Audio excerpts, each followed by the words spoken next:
तो गाइस आज कवर करने वाले हैं हम लोग द ग्रेट स्टेट डेवलपर का चैप्टर नंबर 3। तो जैसा कि हम लोगों ने लास्ट चैप्टर के एंड में देखा था कि लॉयड के फादर वहां पे आ गए थे और उनको देख कर लॉयड थोड़ा सा हैरान हो गया था। तो आज की चैप्टर का शुरुआत होता है लॉयड के मेंशन से। हम लोग देखते हैं लॉयड और उसके फादर इतने बड़े से टेबल पे बैठ के ब्रेकफास्ट कर रहे होते हैं और यहाँ पे लॉयड अपने फादर को देख के सोच रहा है कि मैं इनको कुछ भी करके इतने देर से अवॉइड तो कर रहा था, लेकिन अब ये और मुश्किल होता जा रहा है, कहीं ये मुझे बिल्डिंग करने से रोक ना दे। और लॉयड ये सब सोचते सोचते खा ही रहा होता है, लेकिन उतने में उसके फादर बोलते हैं तो मेरी बात सुनो, तुम इस बार क्या करने का सोच रहे हो। जिसको सुन के लॉयड अपने मन में सोचता है कि मैं इनको शॉर्ट में एक्सप्लेन कर देता हूँ और फिर बोलता है कि पब ओनर ने ऑनडोल फ्लोर्स वाला रूम ऑर्डर किया था तो मैंने उसको बस बना के दिया वो, और वो ये चीज थोड़ा रूड वाले लॉयड की तरफ बोलने की कोशिश कर रहा है ताकि उसके फादर को उस पर शक ना हो जाए। फिर इसके फादर इससे पूछते हैं कि क्या दूसरे लोग भी ये चीज बनवा रहे हैं, जिसके जवाब में लॉयड कहता है कि आपने ये चीज नीचे तो देख लिया था खुद।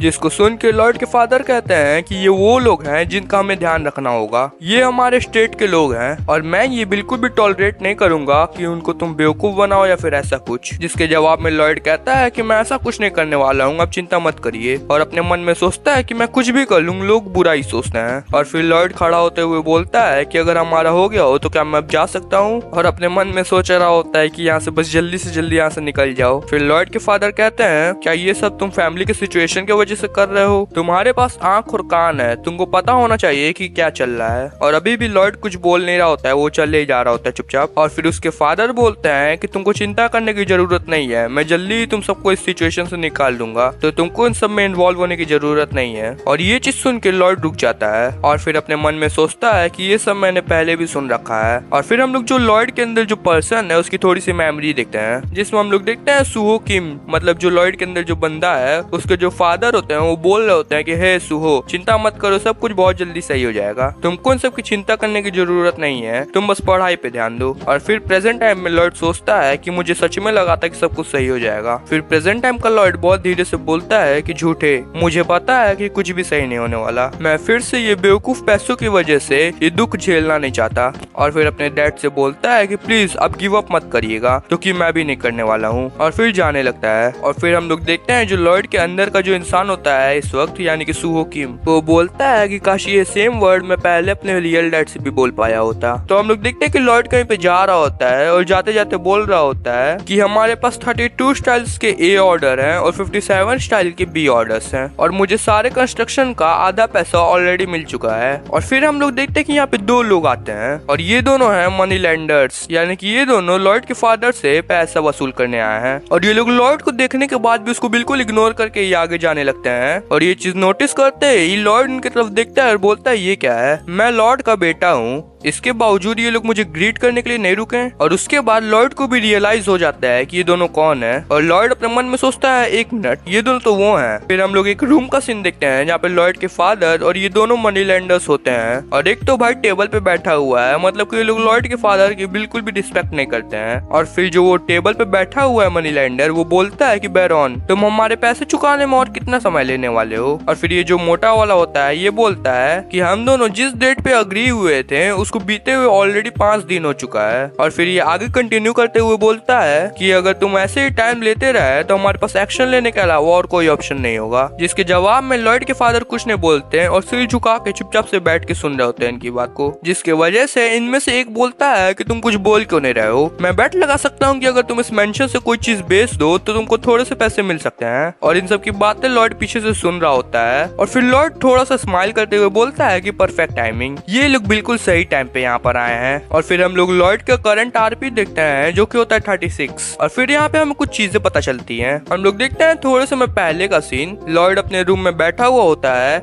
और बोल रहा होता है कि जब जेवियर का अप्रूवल रेटिंग बढ़ा था लॉयड को लेके तो उसको थोड़े से आरपीज मिले थे, तो आखिर इसको यूज कैसे करते हैं, अब सवाल ये है। और लॉयड उसी आरपी पॉइंट वाले विंडो को खोल के बैठा हुआ होता है, उसको देख के सोच रहा होता है ये चीज। तभी इसके सवाल का जवाब सिस्टम इसको खुद ही दे देता है। सिस्टम विंडो लॉयड को बताता है कि तुम इस चीज की मदद से एबिलिटीज गेन कर सकते हो। और ये देख के लॉर्ड सिस्टम विंडो को टॉन्ट करते हुए बोलता है कि वाओ, इसको चीजें एक्सप्लेन करना भी आती है, जिसकी वजह से सिस्टम विंडो कहता है भूल जाओ इसको। फिर लॉर्ड इससे सॉरी वगैरह बोलने लगता है और बोलता है कि मुझे माफ कर दो। और फिर हम लोग देखते हैं कि यहाँ पे कुछ होने लगता है। यहाँ पे सिस्टम लॉर्ड की स्किल्स को डिटेक्ट कर रहा है कि उसके पास किस तरह की स्किल्स हो सकती हैं। और यहाँ पे हमें 5-6 स्किल्स के बारे में पता चलता है जो कि लॉर्ड के अंदर हो सकता है, जैसे soil mechanics, hydraulic, structure mechanics, water supply and sewage theory, steel structure design और कंक्रीट डिजाइन और एडवांस डिजाइन प्रोग्रामिंग। और इतना स्किल डिटेक्ट करने के बाद सिस्टम विंडोज को बोलता है कि तुमको देख के कोई कह नहीं सकता है कि तुम्हारे अंदर इतना स्किल हो सकता है। और ये सुन के लॉर्ड भी भड़क जाता है और बोलता है कि तुमको ये सच में बोलने की जरूरत भी है, मेरे रियल दुनिया में मेरे पास स्कॉलरशिप थी। और फिर सिस्टम के थ्रू में पता चलता है कि अभी लॉर्ड के पास फिलहाल 2 स्किल हो सकती है, जो कि लॉर्ड के करंट नॉलेज के हिसाब से है, जो कि है बेसिक सर्वेइंग और बेसिक डिजाइन। अब इन दोनों में से लॉर्ड को कोई एक स्किल को चूज करना है। और लॉर्ड इसको देख के बोलता है कि मैं ऐसे बता नहीं सकता कि ये किस काम आ सकती है मेरे। और फिर वो अपनी करंट आरपी देखता है और कहता है मेरे पास इनफ आरपी है, तो क्यों ना दोनों में से कोई भी चूज कर लिया जाए। और फिर ये ऐसे ही रैंडमली कुछ भी दबा देता है और हम लोग देखते हैं कि इसको एक स्किल मिल जाती है जिसका नाम होता है बेसिक सर्वेइंग,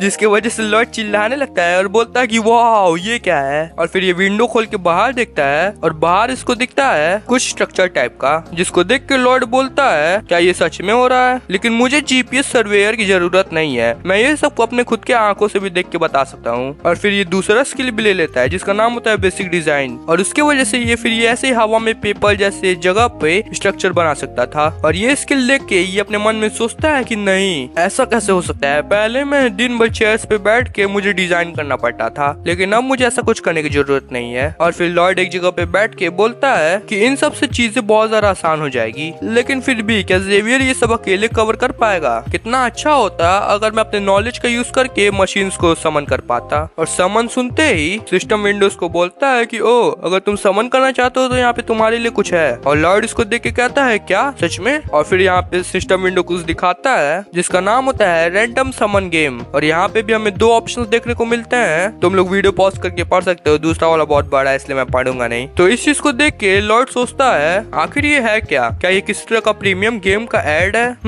और फिर यहाँ पे स्टार्ट का ऑप्शन आ जाता है इस गेम को स्टार्ट करने के लिए, लेकिन यहाँ पे एक टर्न का 50 आरपी लगेगा। और यही चीज देख के लॉर्ड बोलता है कि अरे यार, मेरे पास तो सिर्फ अभी एक ही आरपी है, एक समन। हाँ, अगर मैं जैसा सोच रहा हूँ ये वैसा ही हुआ तो ये मेरे लिए हैवी मशीन्स जितना ही यूजफुल होगा। और ये सोचने के बाद ये सोचने लगता है कि मुझे कहीं से भी आरपी चाहिए, मुझे बस कैसे भी करके आरपी कलेक्ट करना होगा। और ऐसा करने के लिए मुझे एक ही कैरेक्टर्स को मुझे पसंद करवाना होगा। और फिर हम लोग वापस से प्रेजेंट में आते हैं, मतलब कि अभी जो चल रहा था वो हम लोग लॉर्ड का थोड़ा सा पहले का सीन देख रहे थे। और प्रेजेंट में यहाँ पे एक मनी लैंडर टेबल पे हाथ पटकते हुए बोलता है बैरन फ्रंटेरा, अगर आपके पास पैसे नहीं है तो मैं आपको एक सजेशन दे सकता हूँ। और भाई फिर ये बोलता है कि अगर आप बैरोनेस एंड उनके साथ और भी जितने भी औरतें हैं उन सबको सेल कर देते हैं एक अच्छी जगह पे तो आपको बहुत सारे पैसे मिल सकते हैं और उससे आप अपना उधार ही चुका सकते हैं। और ये सुन के लॉर्ड के फादर बोलते हैं कि तुम्हारी हिम्मत कैसे हुई। और फिर यहाँ पे कोई आता है और बोलता है तुम लैंडर हो, इसका मतलब ये नहीं कि तुम अपने मैनर्स नहीं दिखाओगे,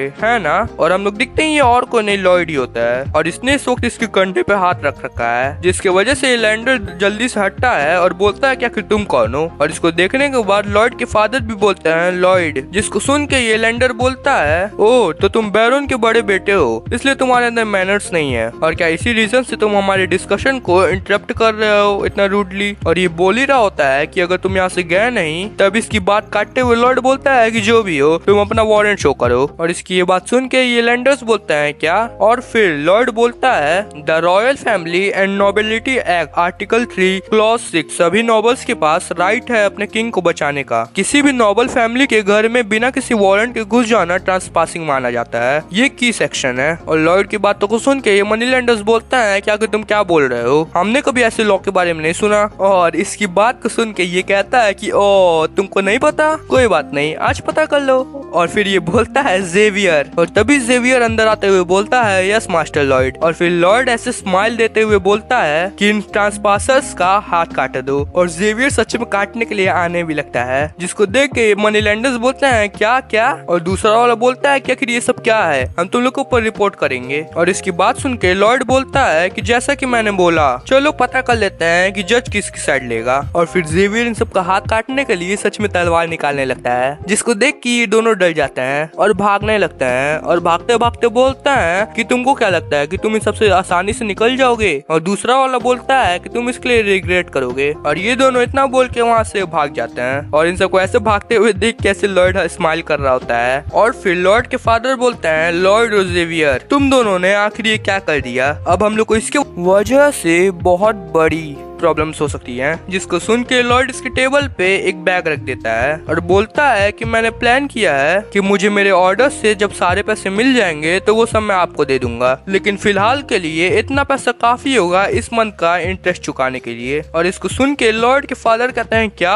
ऑर्डर से पैसे, क्या तुम हमारे लोगों से पैसे ले रहे हो, इन लोगों से पैसे लेना क्या। और इसकी बात काटते हुए जेवियर कहता है कि चिंता की कोई बात नहीं है माय लॉर्ड, मैं इस चीज का ध्यान रख रहा हूँ कि मास्टर लॉर्ड सारे ऑर्डर्स को कंप्लीट करें। और फिर लॉर्ड अपने फादर को देख के सोचता है कि उनके फेस को देख के लगता है कि वो जेवियर पे ट्रस्ट करते हैं। और फिर लॉर्ड अपने फादर से बोलता है कि ठीक है तो अब हम लोग चलते हैं। और फिर ये दोनों जाने लगते हैं और चलते हुए जेवियर इससे पूछता है कि तुमको उस लॉ के बारे में कैसे पता है, मुझे तो लगता था कि तुम इन सब चीजों पे ध्यान नहीं देते हो ज्यादा। जिसके जवाब में लॉर्ड कहता है कि मैंने बस कहीं सुना था, अब तुम खुश हो। और फिर लॉर्ड अपने मन में सोचता है कि हाँ ये सच है, मैंने ये कहीं पे सुना था, मैंने ही तुमसे सुना था जेवियर बुक में, जब बैरन एंड बैरोनेस ने वो कर लिया था। और वो से मेरा मतलब क्या है वो तुम लोग समझते होगे। तो सेम यही दोनों मनी लैंडर्स उनके ग्रेव के पास आए थे उनकी बॉडी खोद के उनके बॉडीज को बेच देने के लिए। और इसी टाइम पे जेवियर ने ये लॉ बताया था और ये लॉ बताने के बाद जेवियर ने इन दोनों मनी लैंडर्स का सिर काट दिया था। और जब जेवियर को जज के पास ले गया तो उसको सजा नहीं हुई। और फिर लॉर्ड अपने मन में बोलता है कि इस दुनिया की स्टोरी पता होना एक बहुत बड़ा प्लस पॉइंट है, और इसके अलावा मुझे कभी भी सिस्टम पॉपअप हो सकता है। और उसके ऐसा सोचते ही सचमुच में पॉपअप आने लगता है, जिसमें हमें पता चलता है कि जो बैरन फ्रंटेरा है उसकी अप्रूवल रेटिंग बढ़ चुकी है लॉर्ड के लिए 6 पॉइंट से, और उसने की कैरेक्टर्स के साथ अपना रिलेशनशिप इंप्रूव करके 60 आरपी पॉइंट्स अर्न किया है। और अब लॉर्ड की करंट आरपी पॉइंट है 61। और लॉर्ड इसको देख के सोचता है कि जैसा कि मैंने प्लान किया था, मेरे समन मैं आ रहा हूँ। और आज का चैप्टर यहीं पे खत्म हो जाता है। तो गाइस तुम लोग कमेंट में बताना कि ये चैप्टर कैसा था। एंड बाय द वे मैंने अब डिसाइड किया है कि मैं द ग्रेट स्टेट डेवलपर के वीडियोस वीक में 3 बार डालूंगा, सैटरडे, ट्यूसडे और थर्सडे को। तो तुम लोग अब वीक में 3 वीडियोस के लिए रेडी हो जाना।